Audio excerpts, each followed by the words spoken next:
know that MnDOT and the DNR have coupled together to solve the pothole problem here in Minnesota. Those that MnDOT cannot fill, the DNR will stock. I think there's about enough craters in the road to make it feel like you're, moon traveling. We can't fill the pothole. For if we try to fill the pothole, we're just trying to take away from that void in our soul. Today we're going to try to figure out something about the physics of a car traveling over a pothole and what's going to happen. And we want to assume our car's traveling at 60 miles per hour.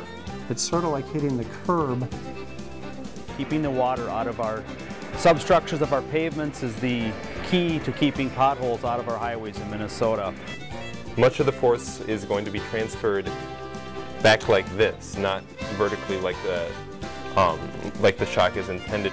Many of these suspension components can be damaged by poor road conditions. We'll spend in excess of $150,000 to $180,000 a year just to keep our vehicles, new tires and in good condition so that the ride is safe. If your car drops far enough, you're going to bottom out the shock, which means that all that upper force is going to go directly to your car frame.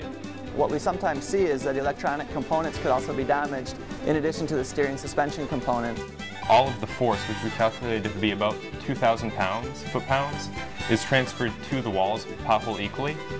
So you don't just enlarge it on one side, you enlarge it equally on all sides.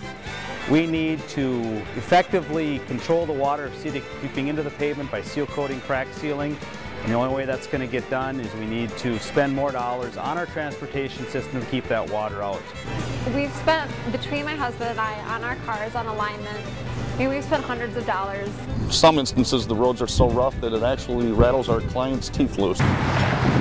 Okay, hitting a pothole on a motorcycle can be pretty treacherous. It can easily puncture your tire, bend your rim, blow the seals in your front end. Throw the rider. Once you're fixing potholes, the road is gone. I think there's a general problem with upkeep that goes beyond just our weather situation. When Lewis and I ride in the car together, it is really scary because he likes to look out the window and, if we have to swerve back and forth, it really upsets him. When you continue to not put the money into taking care of the necessary upkeep, the roads just continue to get worse.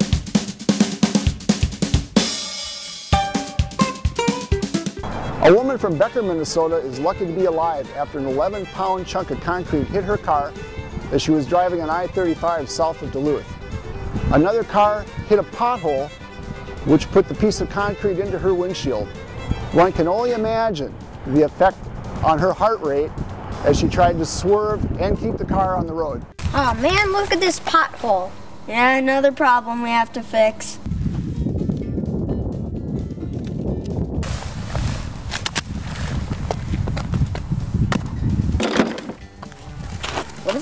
When are the grown-ups gonna stop kicking the can down the road?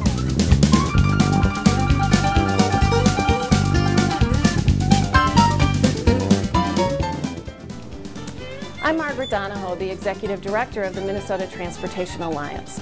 The bottom line here is that our aging roads are falling apart because we're not putting enough money into maintaining them. Road maintenance is easy to defer when times are tough and other needs take precedence.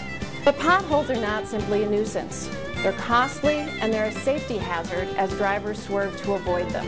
The lack of investment in our transportation system is costing you money and it's putting your safety at risk. You need to call your legislators and the governor and let them know they can't keep kicking the can down the road. It's time to get people back to work fixing our transportation system before it gets even worse.